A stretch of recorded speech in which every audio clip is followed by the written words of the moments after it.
계속 가만히 있어?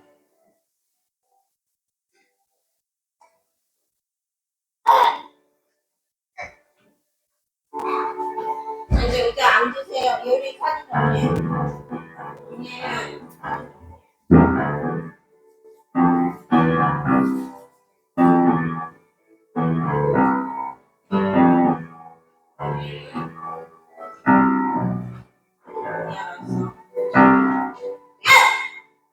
앉아있어.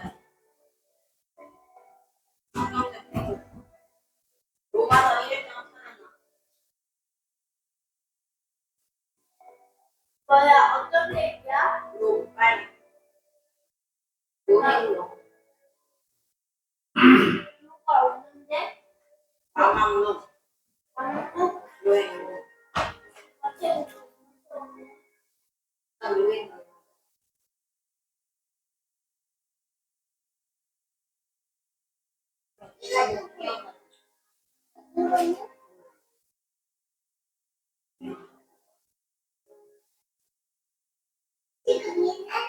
엄마, 내가 엄마가 있어.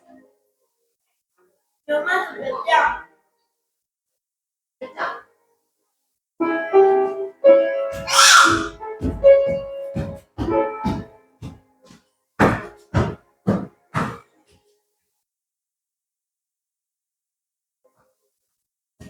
세상 몇 장?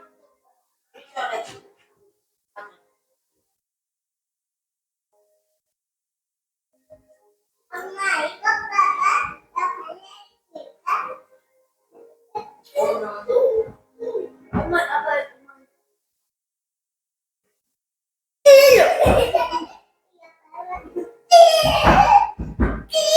나 엄마 뭐라 했지? 이제 에벤이 어디야? 안 됐어. 됐어. 지금 차분하게 보고 있어요, 라. 내가 다 보여. 뭘?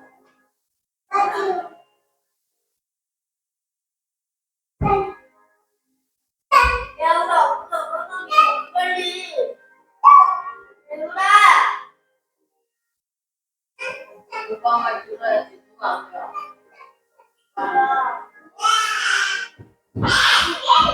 안 들어야지. 누가 들어야지.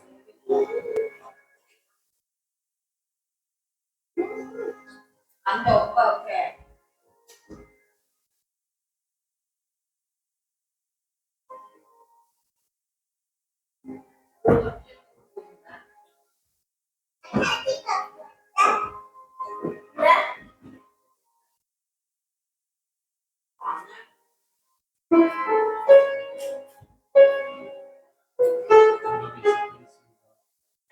정답이 있어.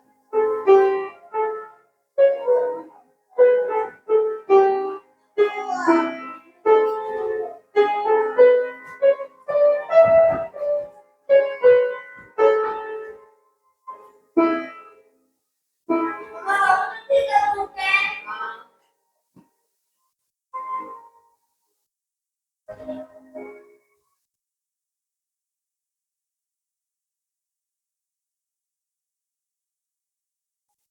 아기야.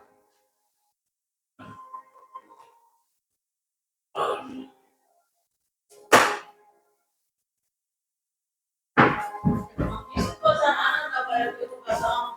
네, 그러는 것 같아요. 이해는 파마로 간다고 그러던데.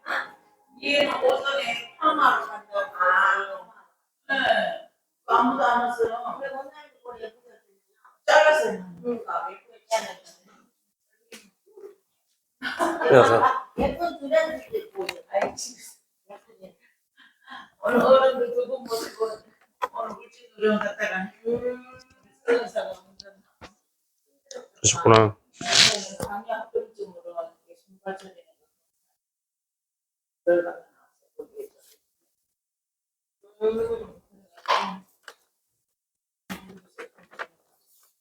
안타 합병증이 좋은 거예요. 낫진 않아. 수혈이 잊어버렸다고 전에 뭐라고 아무리 생각해도 너네 둘이 나도 가지고. 네. 엄마 이거 뭐지?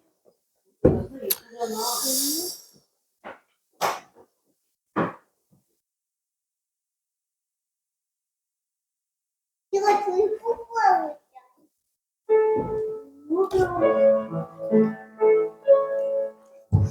할렐루야. 네, 우리 수요 예배 가운데 나오신 모든 분들을 예수님의 이름으로 환영하고 축복합니다. 이 시간 기도함으로써 예배를 시작하도록 하겠습니다. 하나님 은혜 감사합니다. 주님의 귀하신 은혜 가운데 새로운 한 주가 시작되고 또 3일 동안 주님의 은혜 가운데 살다가 또 귀하신 은혜 가운데 부르심을 받아 이 예배의 자리로 인도해 주신 하나님 감사드립니다. 오늘 이 자리에 우리가 믿음으로 하나님을 예배함이 가장 큰 축복이고 또 기적인 줄로 믿습니다.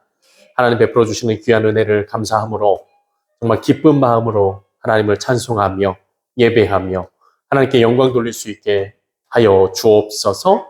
또 로마서의 말씀을 묵상해 나가면서 하나님의 크신 사랑과 은혜의 경륜을 배워나가기를 소원합니다. 하나님 말씀을 통해 우리를 깨우치시고 하나님 기뻐하시는 뜻으로 우리들의 삶의 자리가 끊임없이 나아갈 수 있도록 인도하여 주옵소서. 오늘 나오지 못한 우리 성도들까지 어디에든지 보호해 주실 것을 믿고 예수님의 이름으로 기도합니다. 아멘. 찬송가 268장입니다. 268장. 우리를 죄로부터 구원해 준 예수 그리스도의 보혈의 은혜를 생각하면서 함께 찬송하며 나아갔으면 좋겠습니다. 찬송가 268장 우리 함께 찬송하겠습니다. 죄에서 자유를 얻게 하는 보혈의 능력 주의 보혈 시험을 이기고 승리하니 참 놀라운 능력이로다. 주의 보혈 능력이 또다. 주의 피 믿어 주의 보혈 그 어린 양의 매우 귀중한 피로다. 육체의 정욕을 이길 님은 보혈의 능력 주의 보혈 정결한 마음을 얻게 하니 참 놀라운 능력이로다. 주의 보혈 능력이 또다. 주의 피 믿어 주의 보혈 그 어린 양의 매우 귀중한 피로다.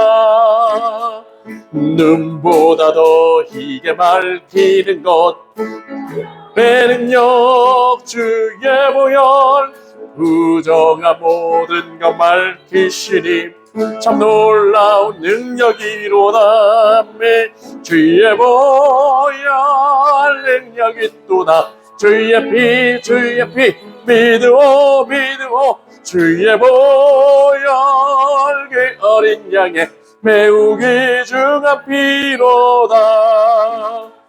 구주의 복음을 전할 제목 보혈의 능력 주의 보혈 날마다 나에게 찬송 주니 참 놀라운 능력이로다. 주의 보혈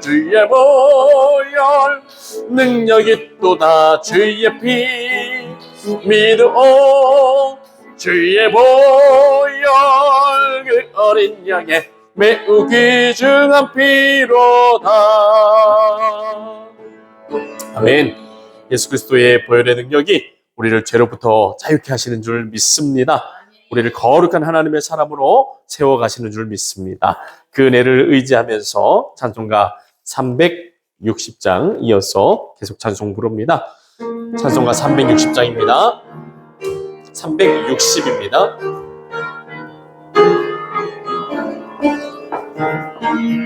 행군 나팔 소리에 주의 호령 났으니 십자가의 군기를 높이 들고 나가세.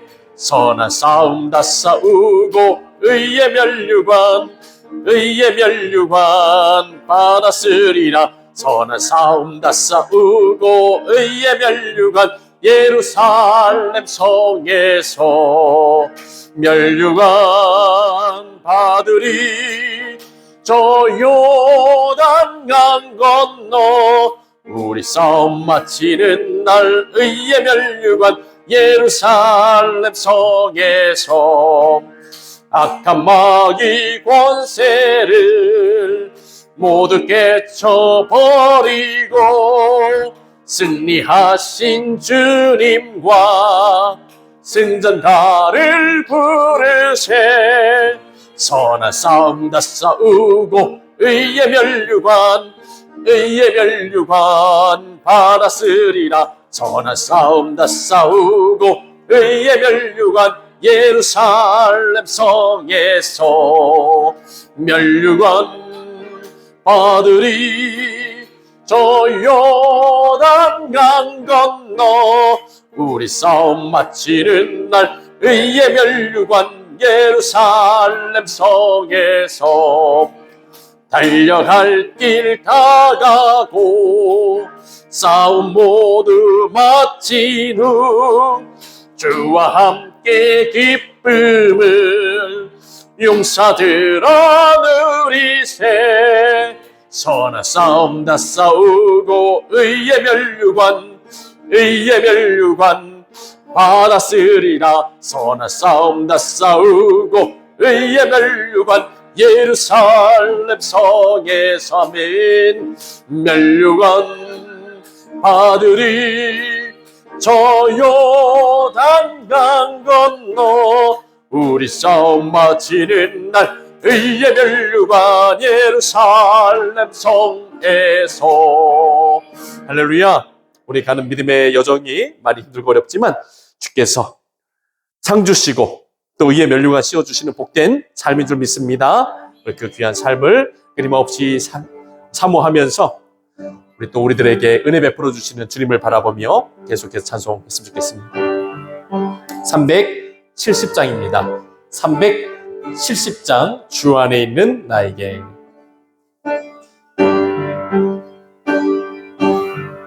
주 안에 있는 나에게 단 근심이 있으랴. 십자가 밑에 나가 내 짐을 풀었네.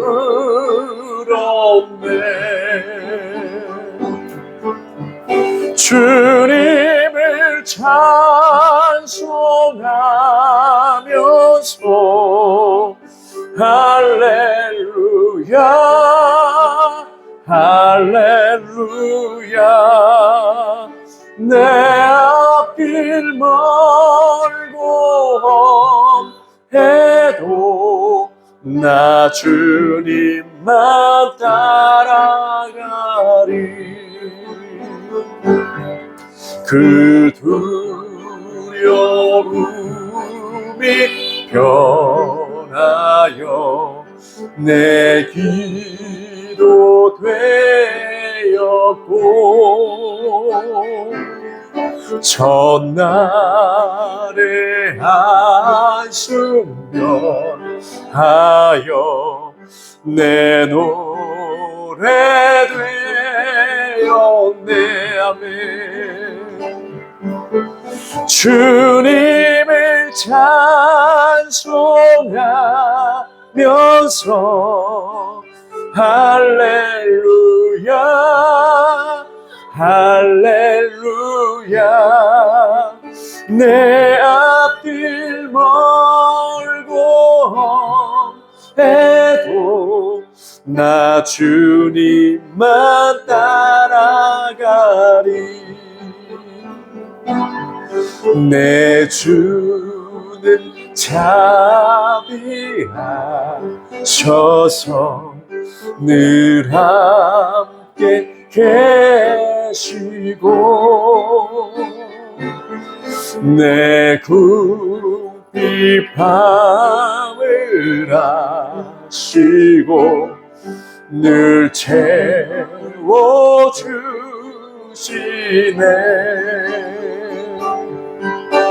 주님을 찬송하면서 할렐루야 할렐루야 내 앞길 멀고 험해도 나 주님만 따라가리 내 주와 맺은 언약은 영불변하시니 그 나라 가기까지는 늘 보호하시네 아멘 주님을 찬송하면서 할렐루야 할렐루야 내 앞길 멀고 험해도 나 주님만 따라 주님을 찬송하면서 가겠습니다 주님을 찬송하면서 할렐루야 할렐루야 내 앞길 멀고 험해도 나 주님만 따라가리 할렐루야 우리들의 믿음의 고백으로 드리는 고백되기를 소원합니다 많이 힘들고 어렵습니다 믿음의 삶을 살아가는 것 신앙생활을 꾸준히 이어가는 것, 저 천성을 향해 나아가는 믿음의 발걸음 많이 힘들고 어렵지만 우리 좀 전에 고백한 것처럼 주님을 찬송하며 할렐루야 내 앞길 멀고 험해도 주님만 따라가겠습니다 하는 그 믿음으로 내 삶을 붙잡아 주시옵소서 성령님이 이 저녁에 그 믿음으로 나를 주장하여 주시옵소서 저 천성을 향하여 내 믿음의 발걸음이 더 힘차게 나아갈 수 있도록 붙잡아 달라고 우리 함께 주여 크게 한번 부르짖고 동성으로 기도하며 나아가겠습니다. 주여 할렐루야 하나님 아버지 네 감사합니다 감사합니다 귀하신 주님의 사랑과 은혜 가운데 오늘도 하나님 아버지 우리를 실어버리지 아니하시며 하나님 아버지 죄 가운데 있었던 우리들 하나님 예수 보혈로 씻어주시고 하나님이 귀한 구원의 자리 이 귀한 은혜의 자리 가운데로 불러주신 주님 하나님 이 귀한 은혜를 잊어버리지 않고 하나님 감사하며 기쁨으로 믿음의 여정을 걸어가기를 원합니다. 예수께서 우리에게 주시는 이 놀라운 구원의 축복을 우리 모두가 받아들일 수 있기를 원하오니 주여 우리 믿음의 발걸음 힘들고 어렵더라도 하나님 포기하지 아니하고 뒷걸음치지 아니하며 다른 길로 가지 아니하고 오직 믿음으로 예수를 붙잡고 하나님 저 천성을 향하여 담대히 나갈 수 있는 우리 믿음 생활 되도록 하나님 인도하여 주시옵소서. 오늘 이 저녁에 연약한 인생, 연약한 발걸음, 연약한 믿음 가지고 주님 앞에 나왔습니다. 오늘 이 밤에 예수 그리스도를 믿는 믿음으로 충만하게 붙잡아 주셔서 믿음의 발걸음을 더욱더 잘 내디디며 살아갈 수 있도록 하나님 인도하여 주시옵소서. 오늘 이 저녁에 하나님의 능력의 창중에 붙잡아 주시옵소서. 이 모든 말씀 감사드리며 예수님의 이름으로 기도드립니다.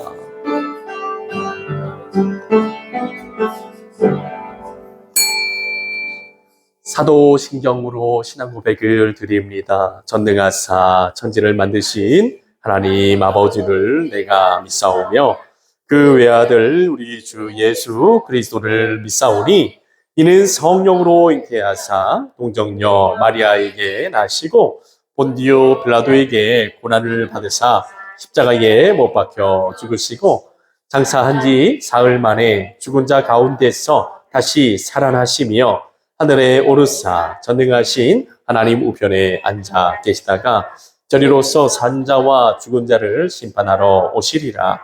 성령을 믿사오며 거룩한 공예와 성도가 서로 교통하는 것과 죄를 사하여 주시는 것과 몸이 다시 사는 것과 영원히 사는 것을 믿사옵나이다. 아멘.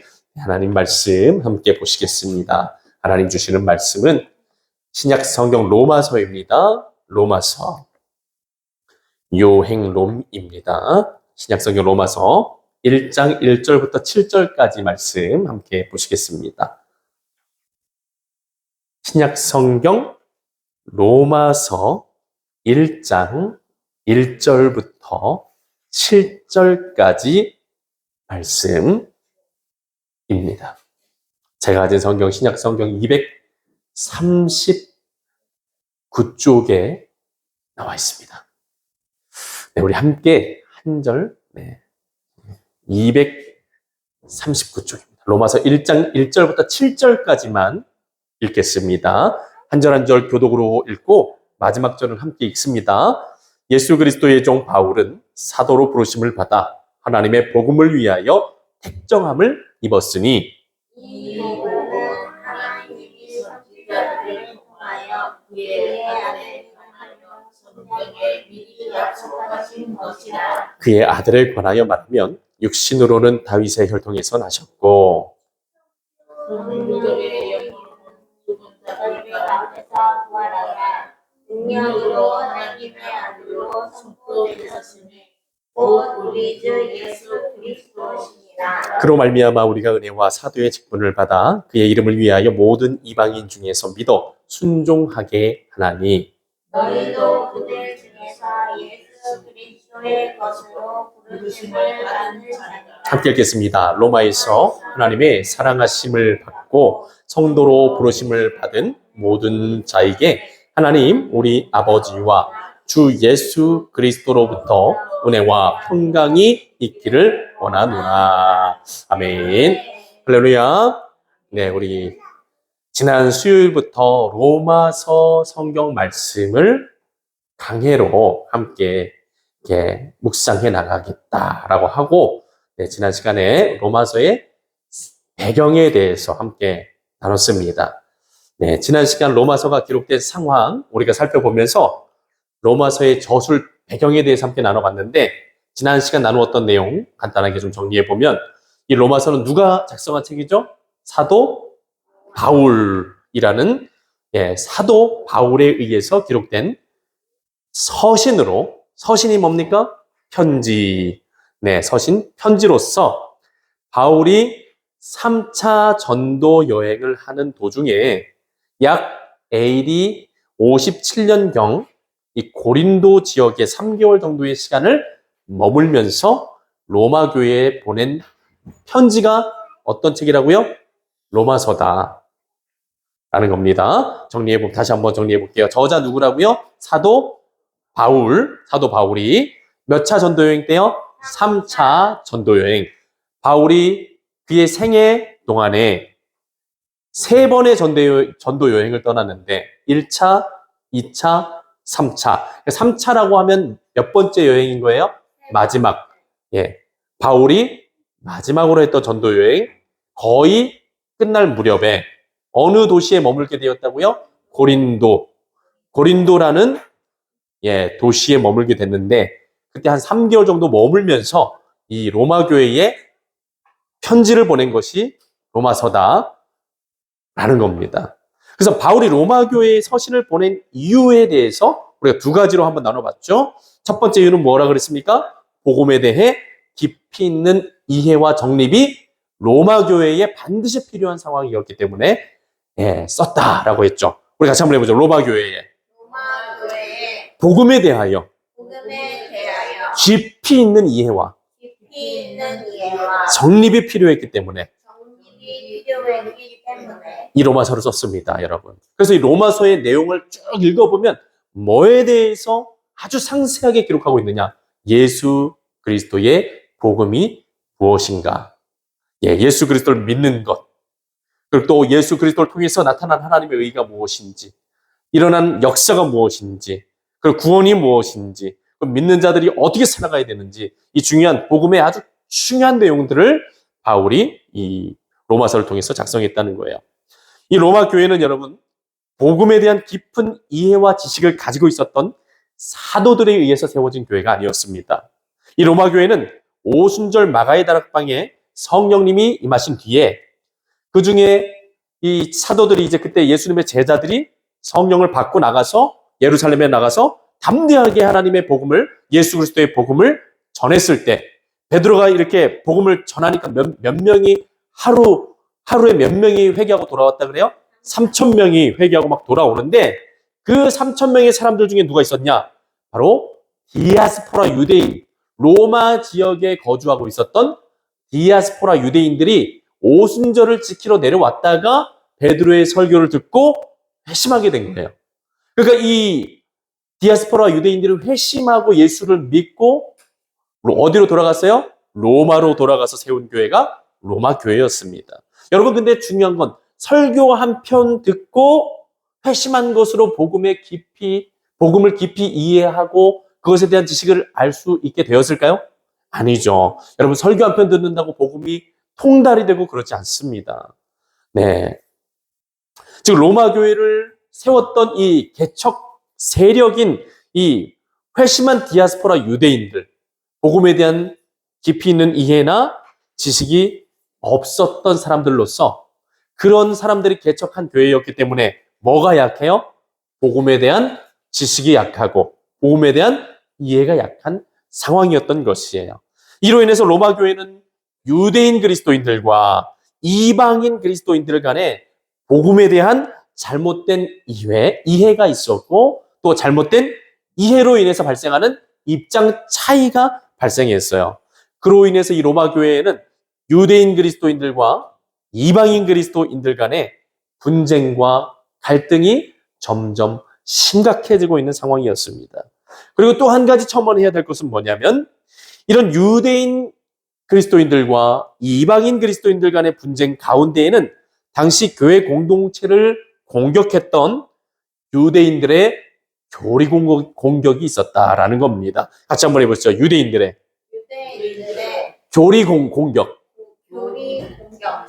네, 유대인들의 교리 공격이 있었어요. 이 교리 공격이란 뭐냐면 유대인들이 자신들이 가지고 있는 유대교적인 종교적 관습을 퍼뜨리면서 예수로만 구원받을 수 없다. 예수도 믿어야 되지만 할례도 행해야 되고 안식일도 준수해야 되고 율법까지 준수해야만 하나님의 백성으로 구원받을 수가 있다라고 하는 잘못된 가르침을 이 유대인들 중에서 막 퍼뜨리기 시작한 거예요. 왜 그렇게 퍼뜨렸을까요? 교회 공동체를 무너뜨리려고 했던 것이죠. 그래서 이러한 상태에 있었던 로마 교회를 이 유대교의 잘못된 교리 공격으로부터 바울이 지켜내기를 원했고 또 이러한 목적을 가지고 로마서의 서신에 복음의 엑기스를 기록해 전해줌으로써 이 로마 교회를 잘못된 유대교적 교리로부터 지키고 또 복음에 대한 이해, 복음에 대한 결여로 인해서 지금 끊임없이 복음에 대한 입장 차이로 갈등하는 유대인들 또 이방인들 간의 불화를 종식시키고 그리고 가장 중요한 로마 교회가 복음 위에 건강하게 세워져서 하나님의 영광을 드러내는 교회로 세워져 갈 수 있도록 바울이 이 로마서를 쓴 것입니다. 자, 한번 정리해 보시죠. 다시 한 번 더. 자, 같이 한번 해봐요. 유대교의 잘못된 교리 공격으로부터 로마 교회를 지키고 복음에 대한 이해 부족으로 싸우고 있는 유대인들과 이방인들 간에 불화를 종식시키고 로마 교회가 복음 위에 건강하게 세워져 가도록 하기 위한 목적으로 이 로마서를 기록하게 됐다. 네, 여러분. 외울 필요는 없어요. 그냥, 아, 그렇구나. 이해 정도만 하시면 돼요.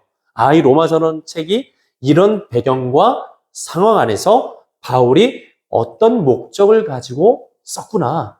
네, 여러분. 이렇게 배경과 상황을 알면은 이 로마서를 이해하는데 조금 더 힌트를 얻을 수 있죠. 이 로마서가 굉장히 딱딱하게 느껴질 수 있는 책이거든요. 그래서 이런 상황과 배경을 알고 읽으면 그래도 조금은 우리가 조금 더 쉽게 이 말씀을 좀 더 읽어 내려갈 수 있다는 거 우리가 도움을 드리고자 말씀을 드리고요. 또 한 가지 바울이 이 로마 교회에 이 로마서 서신을 보냈던 또 한 가지 이유는 뭐냐? 그 이유는 바울은 예수 그리스도께서 부활 승천하시면서 내리신 명령, 어떤 명령이었죠? 땅 끝까지 이르러서 뭘 전하라 그러셨어요?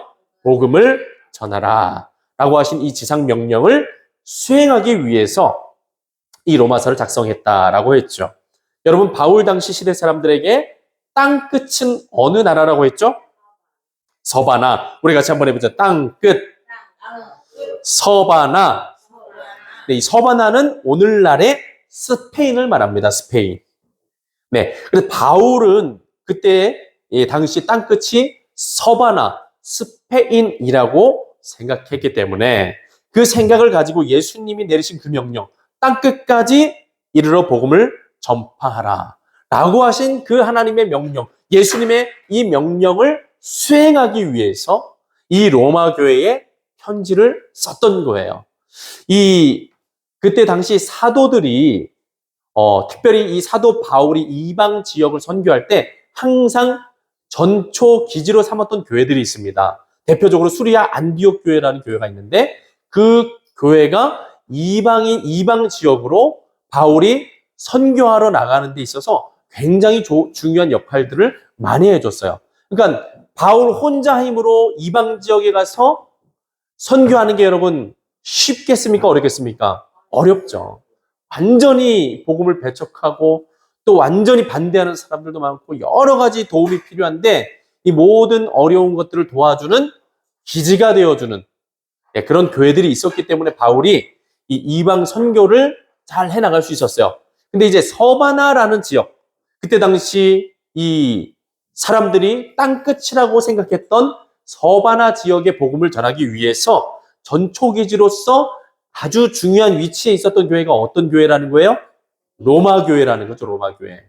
네, 그래서 바울이 로마 교회에 편지를 쓰면서 내가 이제 땅끝 선교, 예수 그리스도께서 우리 믿는 자들에게, 특별히 사도들에게 땅끝까지 이르러 복음의 증인이 되라 하신 그 명령을 지키기 위해서 스페인으로 가게 될 건데 그때 로마 교회인 너희들이 나를 어떻게 해야 된다고요? 도와줘야 된다. 네, 그렇게 선교의 전초 기지로서 삼기 위해서 이 로마서의 편지를 작성했다라고 했습니다. 여러분, 이러한 바울의 로마서의 기록 목적을 우리가 생각해 볼 때 우리는 이 바울의 이 서신을 작성한 이 목적을 세 가지로 정리할 수 있는데 첫 번째 같이 한번 해보시죠. 변증적인 목적. 두 번째 교훈적인 목적. 세 번째 선교적인 목적. 네, 이렇게 딱 정리를 해볼 수 있어요. 변증적인 목적이라는 건 뭐예요? 유대인들의 교리 공격에 대한 복음을 왜곡하고 변질시키는 유대인들의 교리 공격에 대해서 복음을 수호하고 복음을 지켜내기 위해 변증적인 목적으로 이 로마서를 작성했다라는 것.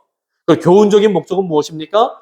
복음에 대한 이해와 지식이 부족했던 로마 교회에 이 복음을 정확하게, 아주 세밀하게, 면밀하게 잘 정리해서 전달해 줌으로써 이들이 복음을 온전하게 받아들이고 이해할 수 있도록, 그리고 복음에 대한 중요한 지식들을 가지고 있을 수 있도록 교훈적인 목적으로 썼고, 그 다음에 세 번째 선교적인 목적, 땅끝 선교를 향한 바울의 이 선교적인 일들을 감당하기 위해서 그 목적을 가지고 이 편지를 썼다라는 겁니다.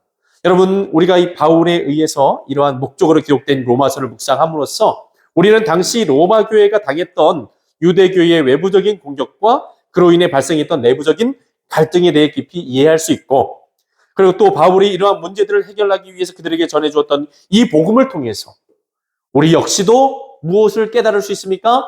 복음에 대해서 같이 한번 해보시죠. 복음에 대해서 복음에 대해서 이해하고 이해하고 알아갈 수 있다. 알아갈 수 있다. 아멘. 네, 여러분. 그래서 로마서가 우리 그때 당시 로마 교회도 중요한 책이지만 그때를 기점으로 지금 예수님께서 다시 오시기까지 존재하는 모든 교회 공동체에게 이 로마서의 책은 중요할까요? 안 중요할까요? 중요하죠. 네, 여러분 처음부터 복음에 대해서 잘 알고 그 지식을 깊이 이해할 수 있는 사람은 아무도 없습니다. 이 복음에 대해서 체계적으로 공부하고 배우고 연구하고 습득해야만 복음을 우리가 온전하게 알고 배울 수가 있는 거예요. 그러니까 중요한 건 우리 교회 공동체도 정말 예수 그리스도를 믿는 참된 교회가 되려면 바로 이 복음을 잘 알아야 되는 줄로 믿습니다. 중요한 건 이러한 상황과 배경 안에서 하나님은 바울을 통해 우리 교회 공동체가 붙들어야 될 복음의 내용이 무엇인지 체계적으로 정리할 수 있도록 하셨다라는 것이고, 로마서는 교회를 새롭게 하고 복음 위에 굳게 서게 만드는 하나님의 비밀 병기로서 존재하고 있다라는 겁니다.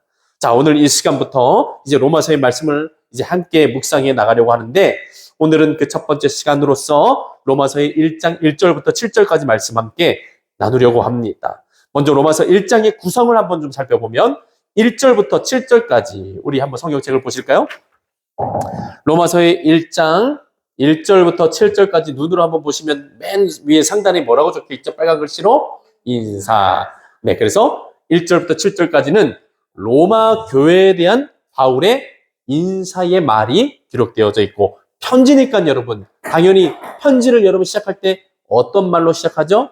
누구누구에게 나는 누구누구인데 잘 지내고 있니? 이런 안부의 인사로 우리가 편지를 시작하는 경우가 있잖아요. 그런 것처럼 이 바울도 로마 교회의 인사로 이제 이 편지를 쓰어 내려가고 있습니다. 8절부터 17절까지는 바울이 이제 로마 교회에 방문하게 될 것에 대한 내용, 그리고 바울이 본격적으로 그리고 이 편지를 쓰는 목적이 복음을 전하기 위해서 쓴다라는 그 이야기를 해주고 있어요. 그래서 이 8절부터 17절까지 말씀에는 바울이 로마 교회에 방문하게 될 것에 대한 이야기와, 그리고 이 편지를 쓰는 목적이 무엇 때문이다라고요? 15절 말씀 한번 읽어보죠. 15절 말씀. 15절 시작. 그러므로 나는 할 수 있는 대로 로마에 있는 너희에게도 복음 전하기를 원하노라. 네, 여기 분명하게 기록하죠? 복음 전하기를 원하기 때문에 이 편지를 너희에게 쓰는 거야 라고 바울이 이야기해주고 있습니다. 그리고 넘어가서 18절부터 32절까지 뭐에 대해서 쓰고 있습니까? 어떤 이야기? 모든 경건하지 않음과 불의, 죄에 대한 이야기를 쓰고 있는데, 특별히 바울이 이 18절부터 32절까지 다루고 있는 죄의 문제는 함께 저랑 같이 이야기해 볼까요? 이방인들의 죄의 문제. 네, 이제 앞으로 바울이 복음에 대해서, 하나님의 의에 대해서, 하나님의 구원에 대해서 이야기를 해야 되는데, 그 구원, 하나님의 의에 대해서 다루려면 가장 먼저 밝혀야 될 것이 뭐냐? 죄의 문제에 대해서 다뤄야 되기 때문에. 그래서 1장 18절부터 32절까지는 이방인들의 죄의 문제, 하나님을 떠나 있는 인생들. 네, 그때 당시 이제 바울이 지칭하고 있는 사람들은 유대인들을 제외한 이방인들 전체를 얘기하는 거죠. 그러니까 이스라엘 민족을 제외한 그 당시에 존재하고 또 앞으로도 존재하고 있을 하나님을 떠나 있는 이방인들 전체가 저지르고 있는 죄가 무엇인가, 그것에 대해서 다루고 있는 겁니다. 그래서 이 1장 마지막 32절부터 3장 20절까지 바울은 이방인들의 죄를 다루고, 그 다음에 유대인들의 죄를 다루고, 그 다음에 전체 인류가 하나님 앞에 저지르는 죄악의 문제를 하나하나 다뤄가면서 예수 그리스도께서 우리들을 구원해 주시는 구원의 은혜가 무엇인지 알려주고 가르쳐 주게 되는 거예요. 자, 이제 1절부터 7절까지 우리가 말씀을 함께 세밀하게 좀 보려고 하는데요. 자, 이제 바울의 문안 인사라고 하는 대목을 우리가 함께 좀 자세히 묵상해 보려고 합니다. 제가 이게 좋은 자료가 있어서 함께 읽으면서 이 대목을 한번 묵상해 보려고 해요. 제가 읽을 테니까 우리 성도님들 잘 들으시고 또 읽으면서 정리해야 될 부분도 정리할 테니까 성도님들 함께 잘 따라와 주시면 좋겠습니다. 자, 바울의 인사. 바울은 그 당시의 서신 형식을 따르면서 그 당시의 서신 형식, 오늘날에는 오늘날의 편지 형식이 있는 것처럼 그 당시 시대에는 그 당시 시대에 편지를 쓰는 형식이 있었겠죠. 그 형식을 따르면서 먼저 발신인을 말하고, 같이 한번 해보죠. 먼저 발신인을 말한다. 다음에 수신인을 지적하는 격식을 갖춘 인사를 하고 있습니다. 그때 당시에 편지 형식이 어떤 거였다고요? 먼저 누굴 말해요? 발신인, 편지를 보내는 자가 누구인지를 명확하게 쭉 밝히고 난 다음에 수신인에 대해서 언급하면서 격식을 갖춰 나가는 게 그때 당시 편지를 쓰는 형식이었다는 거예요. 여러분, 오늘날의 형식과 어떤 차이가 있죠? 오늘날에는 먼저 누구를 밝혀요? 받는 사람을 먼저 밝히죠. 그래서 제가 아영이한테 편지를 써요. 편지를 쓸 때 어떻게 쓰죠? 아영이에게, 아영아, 요즘 날씨도 무덥고 여름도 가까이 온 것 같은데 네 건강은 어떻고 잘 지내고 있니? 안부를 묻는 것이 수신자를 먼저 밝히고 안부를 묻는 것이 오늘날의 편지 형식이죠. 근데 그때 당시는 뭐라고요? 발신인을 먼저 밝히고 수신인을 지적하는 것이 그때 당시 편지 형식이었다는 거예요. 그래서 그는 먼저 로마 교인들에게 안부를 묻는 지면을 빌어서 사도로서의 자신의 소명과 그 권위의 궁극적인 근거가 하나님이시라는 사실을 밝히고 있다. 또한 자신의 사도권은 복음을 증거하기 위한 것이며 복음은 구약에 이미 예언된 예수 그리스도에 관한 것임을 덧붙이고 있다. 로마 교인들을 향한 바울의 인사 속에는 희종일관 기독교 복음의 핵심 사상이 흐르고 있다. 본문의 내용을 상고하기 위하여 다음에 항목들을 살펴보기로 하자. 첫 번째, 바울의 자기 소개. 우리 같이 한번 1절 말씀 함께 읽어볼게요. 시작. 예수 그리스도의 종 바울은 사도로 부르심을 받아 하나님의 복음을 위하여 택정함을 입었으니. 네. 그때 당시 편지의 형식대로 바울은 발신인인 자기가 누구인지를 아주 명확하게 밝히고 있어요. 그런데 바울이 자기를 소개하는 이 대목에서 우리가 아주 중요하게 또 생각해야 될 부분이 있는데, 바울은 자기 자신을 소개할 때 먼저 예수 그리스도의 종 바울이라고 하였다. 구원받기 이전에 바울은 원래 여러분 바울의 이름이 뭐였죠? 사울이었죠. 이 사울이었고 그는 이 유대교의 이 가말리아의 문화에서 공부를 한 사람으로서 당시 유대교의 정수라고 하는 이 공부를 했던 사람이고, 그래서 이 유대 사회에서 이 바울의 위치는 어떤 위치에 있었죠? 굉장히 높은 위치. 거의 엘리트 중에 엘리트. 이 파에 여러 학파가 있는데 그 학파 중에서도 제일 뛰어난 학파는 가말리엘 문파인데 이 문화에서 공부한 사람이 누구였다고요? 바울이었다는 거예요. 사울이죠, 사울 정확하게 말하면. 그래서 이 사울은 유대 사회에서도 인정받는 가장 높은 계층에 있는 학자였습니다. 그리고 굉장히 높은 위치에 있는 사람이었다라고 우리가 할 수 있는 거죠. 그 다음에 사울은 같이 한번 해보시죠. 로마의 시민권을 가진 사람. 네. 그러니까 예수님을 믿기 이전에 이 사울의 이 배경은 어떤 거예요?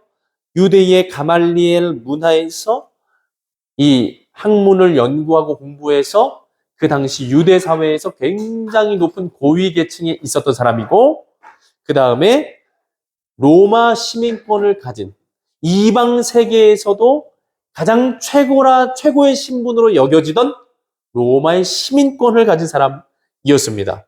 그러니까 정말 흠잡을 데 없는 유대인 중에서도 귀족 중의 귀족인 유대인이었어요. 그런데 바울이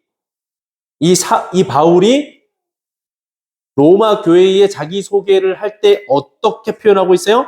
자신을 나는 가말리엘 문화에서 공부해서 이 유대 사회에서 엄청난 고위층에, 나는 거기에다가 로마 시민권을 가진 바울입니다 라고 소개하고 있습니까? 아니죠. 뭐라고 소개해요? 자신을 같이 한번 예수 그리스도의 종이라고 밝히고 있다는 거예요. 여러분, 종이라는 말은 어떤 의미입니까? 자신은 예수님의 소유라는 것이죠. 즉, 예수가 자신의 주인이며 자신은 그의 소유물임을 표시하는 것으로서 그리스도 예수님에 대한 바울의 헌신된 태도를 바로 이야기하는 겁니다. 나아가서 이는 그리스도께 완전히 사로잡힌 자로서 자기를 철저히 부정하는 바울의 겸비한 모습을 잘 표현해주고 있습니다. 그는 세상에 대하여는 늘 종의 입장에서 예수님께 순복하며 헌신하였던 것이에요. 여기서 우리가 생각해 보는 것, 여러분, 바울도 얼마든지 세상적인 이력을 밝히면서 쓸 수 있었지만 자기 자신을 종으로 낮추면서, 특별히 누구의 종이라 그래요? 예수 그리스도의 종으로 완전히 자기를 낮추면서 이렇게 자기 자신의 존재를 밝히고 있는 모습을 볼 수가 있습니다. 이런 모습 중에 우리가 발견하게 되는 아주 중요한 신앙적인 모습이 무엇입니까? 하나님 앞에서 바울이 어떤 모습인 거예요? 겸손한 거죠. 그리고 예수님에 대한 충성심이 굉장한 거죠. 자기 의를 드러내려는 것이 아니라 예수 그리스도를 드러내고, 또 자기 자신은 그 예수 그리스도 앞에서 종된 자일 뿐입니다. 자기 자신을 낮추는, 정말 아주 귀한 신앙의 모습을 이 자기 소개하는 그런 대목 속에서 우리가 발견합니다. 다음으로 바울은 자신을 가리켜서 사도로 부르심을 입은 자라고 소개하고 있어요.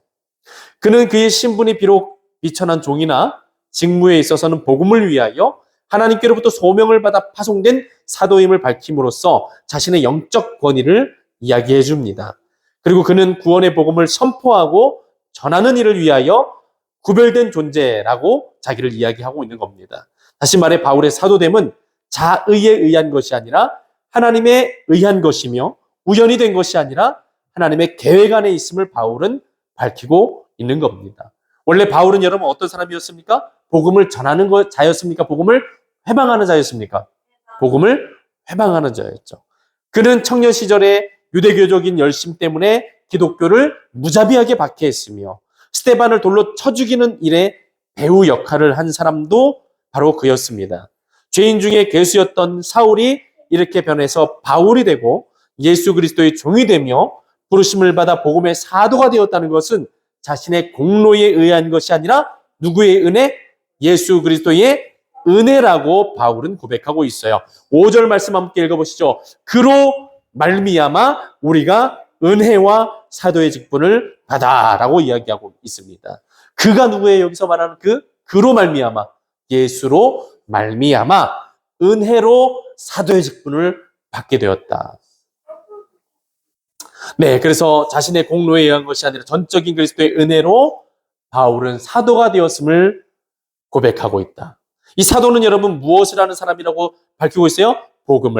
하나님의 복음을 증언하는 사람. 그래서 이 복음을 증언하는 사도로서 하나님에 의하여, 하나님의 계획에 의하여 자신이 구별되어 부르심을 받은 자라고 이야기를 하고 있습니다. 특별히 이 바울이 자신의 사도됨을 밝히고 또 자기 자신이 복음을 위해서 예수 그리스도의 종됨을 밝히고 있는 이유는 뭐냐? 그때 당시 예수님의 이 중요한 문제가 뭐였냐면 이 바울은 여러분 예수님의 12제자의 반열 안에 들어가 있었어요? 못 들어가 있었어요? 못 들어가 있었죠. 그래서 그때 당시 교회 공동체 안에서 바울의 사도성을 의심하는 사람들이 있었던 겁니다. 야, 바울은 예수 그리스도의 제자에 반열에 들어가 있지 않는 사람이잖아. 바울은 옛날에 복음을 전하는 자가 아니라 복음을 어떻게 했던 자예요? 회방하는 자였잖아. 그리고 심지어는 그 순결한 신앙인인 스테판 집사님을 돌로 쳐 죽이는 일에 앞장섰던 사람이었잖아. 그런데 어떻게 이 사람이 사도라고 말할 수 있어? 이 사람 다 거짓말이야. 예수 믿는 척 하면서 또 이 예수 교회 공동체를 무너뜨리려고 하는 수작일 거야. 이런 것들이 그 당시 시대의 분위기였기 때문에 이 사도 바울이 자신의 사도성을 끊임없이 이 교회들마다 증언하고 증거하는 이 일을 이 편지마다 좀 볼 수 있습니다. 특별히 로마 교회는 누구에 의해서 지어진 교회라고요? 개척된 교회라고요? 사도들이 아니라 회심한 유대인들에 의해서 건립된 교회였기 때문에 이 바울의 사도성에 대해서는 의심할 수도 있었고, 그렇기 때문에 이 바울은 이 자기 소개하는 이 인사 가운데서 자신의 사도성에 대해서 이야기하고 있는 겁니다. 여러분, 이러한 자기 소개를 하는 이 바울의 이 말씀 속에서 우리가 좀 생각해 봐야 될 것. 우리가 이렇게 한번 스스로에게 질문해 보면 좋을 것 같아요. 같이 한번 해보시죠. 나는 하나님 앞에 어떤 사람인가? 어떤 사람인가? 네, 여러분. 여러분들이 만약 바울의 입장이 돼서 나를 누군가에게 소개한다면 여러분들은 자기 자신에 대해서 어떻게 소개하시겠습니까? 하나님은 우리도 바울처럼 내 의를 드러내는 사람이 아니라 예수 그리스도를 나타내며 또 예수 그리스도를 전할 수 있는 자로서 우리들 한 사람 한 사람이 설 수 있기를 바라시고 계실 겁니다. 그리고 또 바울처럼 신실하고 충성된 믿음으로 하나님의 부르심 앞에 서 있는 사람이라는 것을 우리들 스스로가 기억할 수 있기를 바라실 거예요. 특별히 바울의 사도됨이 자기 자신에 의한 것이 아니라 누구에 의해서? 하나님에 의한 것이고 우연이 된 것이 아니라 하나님의 계획하에 된 것임을 믿고 자기 자신의 사도성을 바울이 이야기했던 것처럼 오늘 여러분 우리들 한 사람 한 사람이 예수 그리스도를 믿는 자가 되고 교회의 성도가 된 이 일은 여러분 우연이 된 것입니까? 아니죠. 같이 해보시죠. 하나님의 계획에 의해 되었습니다. 내 의에 의해서 된 것이 아니라 하나님의 의의 부르심 속에 있는 것입니다. 아멘. 네, 여러분 이 사실을 우리도 믿고 바울처럼 어디서든지 나는 예수 그리스도의 사람입니다. 또 예수 그리스도에 의해서 부르심을 받아서 서게 된 성도입니다. 라는 사실을 우리가 기억하면서 살아가야 할 줄로 믿습니다. 그리고 이 바울의 문안 인사 이 대목 안에 두 번째로 다루고 있는 내용은 뭐냐? 바울의 복음 증언이에요. 자, 바울이 1절 말씀에 예수 그리스도의 종 바울은 사도로 부르심을 받아 하나님의 복음을 위하여 택정함을 입었다라고 이야기하는데, 그럼 이제 바울이 내가 전하는 하나님의 복음이 무엇인가에 대해서 그 2절부터 이제 쭉 내려가면서 설명을 해주는 거예요.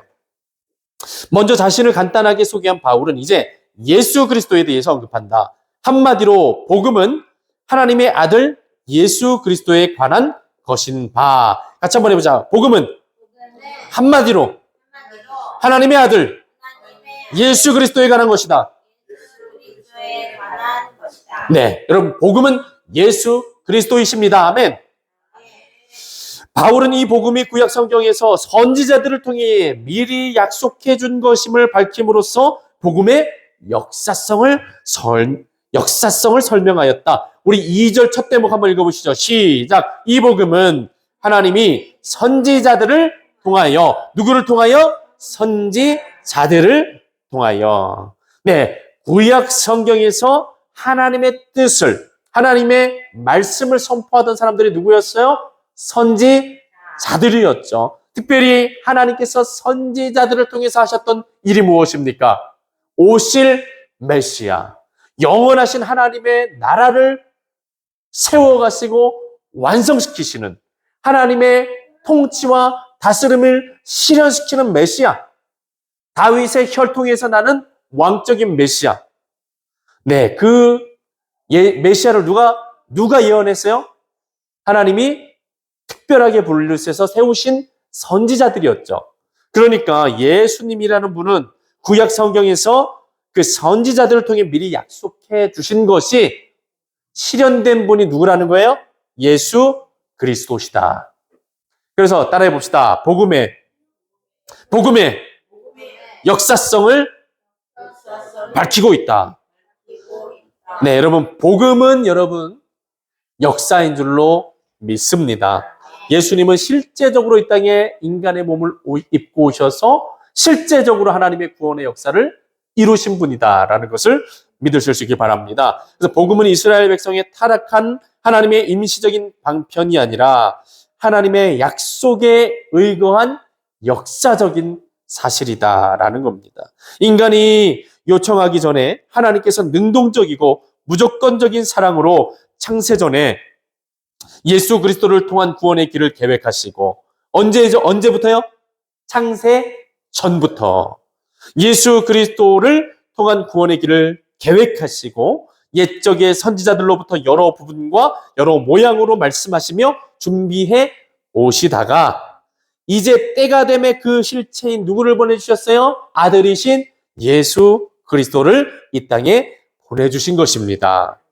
이러한 사실을 깨달은 바울은 구약시대의 선지자들을 증인으로 내세워서 복음의 신빙성과 역사성을 더불어서 이 대목을 통해서 주장해주고 있는 겁니다. 그러므로 바울이 말하는 복음은 구약적인 배경을 지니고 있는 것으로 옛 언약의 성취와 함께 새 시대의 도래를 선포해주고 있는 겁니다. 그래서 본서의 로마서의 이러한 언약의 개념이 여러 번 이제 등장하는 것을 앞으로 보게 될 수 있는 겁니다. 그래서 한편 바울은 구체적으로 예수 그리스도에 관하여 증언하고 있거니와 아들의 두 존재, 예수 그리스도의 두 존재, 예수님은 인간인 동시에 누구시죠? 신성을 가지신 하나님이시죠. 우리 같이 한번 해보죠. 예수님은 참 인간이시요 참 신이십니다. 네, 그래서 바울이 밝히고 있는 게 무엇이냐?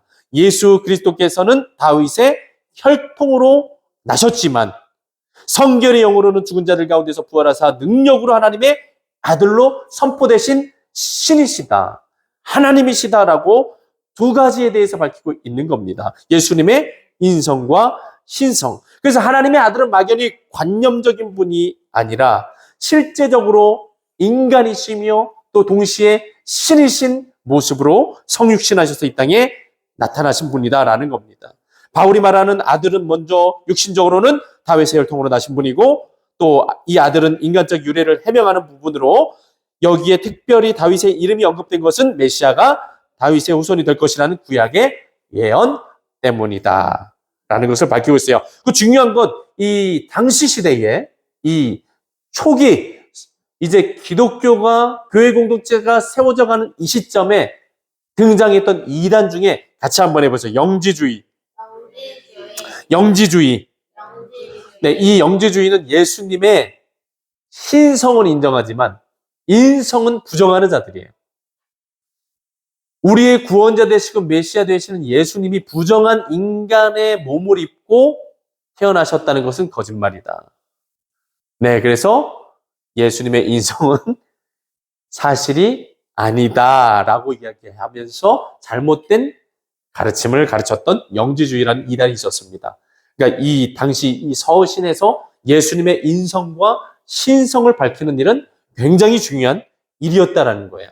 자, 성도님들 그런 부분들 좀 기억해 주시고, 자, 근데 시간이 많이 됐고 또 우리 성도님들 식사도 못 하시고 또 많이 피곤하신 상태에서 오셔서 이거를 다 하기가 좀 많이 어려워요. 자, 그래서 일단은 정리를 좀 해보면 바울의 문안 인사 가운데서 자기 자신을 소개하는 바울의 모습을 우리는 보면서 바울이 하나님 앞에 신실하고 충성된 예수 그리스도의 사람이었다는 사실을 우리가 발견하게 되었고, 그리고 또 바울은 어떤 복음을 전하는 분이었다고요?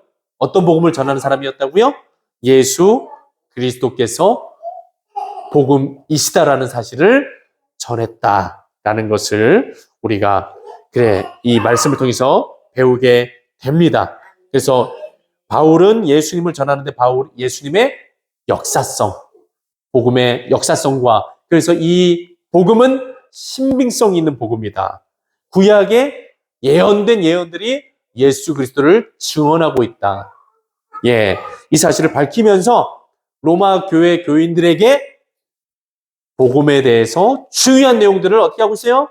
가르쳐주고 있다라는 겁니다. 사랑하는 성도 여러분, 우리들도 이 바울의 로마서 첫 대목을 읽어 내려가면서 우리들 자신의 모습들을 좀 생각해 보면 좋겠습니다. 나는 어떤 사람인가? 한번 고민해 봤으면 좋겠어요.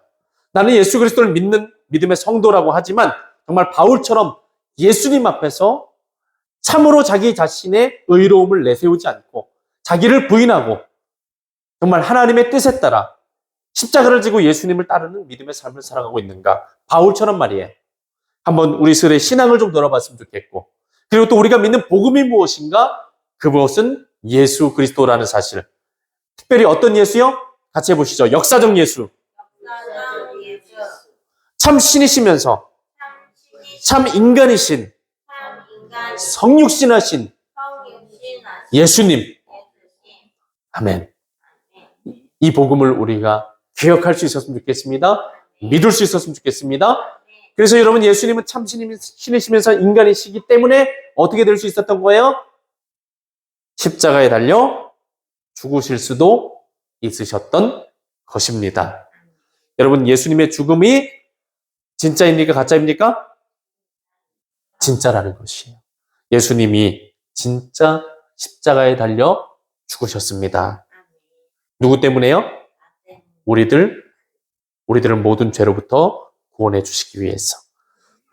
이 예수님, 참 인간이셨던 예수님, 그리고 참 신이셨던 예수님의 복음을 우리가 잊어버리지 말고 꼭 믿고 기억했으면 좋겠습니다. 오늘은 여기까지만 하겠습니다. 기도하겠습니다. 하나님, 부족했습니다. 연약했습니다. 제가 너무 부족해서 이 로마서를 잘 우리 연구하고 가르쳐 드려야 되는데, 주님, 부족한 저를 불쌍히 여겨주시고 오늘 배웠던 내용들 잊어버리지 않고 정말 우리도 바울처럼 예수님 앞에서 나는 어떤 존재인지 늘 생각하면서 예수님의 신실한 또 충성된 믿음의 성도가 될 수 있도록 도와주시옵소서. 나의 의를 드러내는 것이 아니라 예수 안에서 변화된 나를 생각하면서 예수의 은혜로 부르심을 받은 나를 생각하면서 그 부르심의 은혜를 받은 그 은혜를 생각하며 겸손하게 하나님 앞에 살아갈 수 있도록 도와주시고, 무엇보다 복음을 믿을 수 있는 우리가 되게 하여 주시옵소서. 참 신이시며 참 인간이신 예수님, 우리를 위해 십자가의 죽으심을 실제적으로 겪으신 예수님, 그리고 구약의 그 예언을 통해서 실제적인 역사 안에서 존재하신 예수님을 우리가 진짜 믿고 살아갈 수 있도록 도와주시옵소서. 돌아가는 발걸음도 안전하게 지켜줄 줄 믿습니다. 예수님의 이름으로 기도합니다. 아멘. 잠시 광고 말씀 예, 드립니다. 네, 기도해 주신 덕분에 주일에 우리 여선교회, 지방 여선교회 개사회에 우리 잘 다녀오셨습니다. 예, 여러모로 마음 써주시고, 기도해 주시고, 또 함께 협력해 주셔서 너무 감사드리고요. 네, 그리고 또 협력해 주셔서 우리 온정면 교회학교연합회 축구데이, 그날 날씨가 굉장히 더웠는데, 우리 아이들과 함께 즐거운 시간 잘 보낼 수 있었습니다. 네, 사진이나 좀 올려드려야 되는데, 제가 요새 바쁘다는 핑계로 잘 못 올려드리고 있는데, 나중에 기회가 되면 밴드에 올려드리겠습니다. 그거 참고해 주시면 감사드리겠고요. 네, 그리고 연합 속회 예배 일정 보시면, 네, 6월 21일 토요일 오전 9시 30분, 서태호 권사님, 안종래 권사님 가정에서 드리게 되는데, 혹시 일정 괜찮으세요? 네, 그럼 그렇게 진행하도록 하겠습니다. 그럼 우리 주기도문으로 오늘 예배를 마치도록 하겠습니다. 하늘에 계신 우리 아버지여, 이름이 거룩히 여김을 받으시오며, 나라가 임하시오며, 뜻이 하늘에서 이루어진 것 같이 땅에서도 이루어지이다. 오늘 우리에게 일용할 양식을 주시옵고, 우리가 우리에게 죄 지은 자를 사하여 준 것 같이 우리 죄를 사하여 주시옵고, 우리를 시험에 들게 하지 마시옵고, 다만 악에서 구하시옵소서. 나라와 권세와 영광이 아버지께 영원히 있사옵나이다. 아멘. 주님 감사합니다.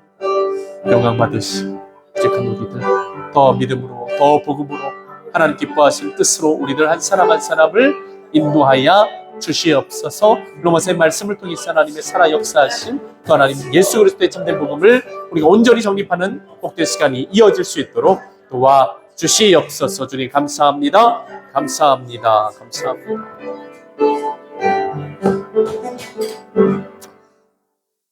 아멘. 우리 하나님께 감사, 찬양, 영광의 박수를 드려 마치겠습니다. 수고하셨습니다.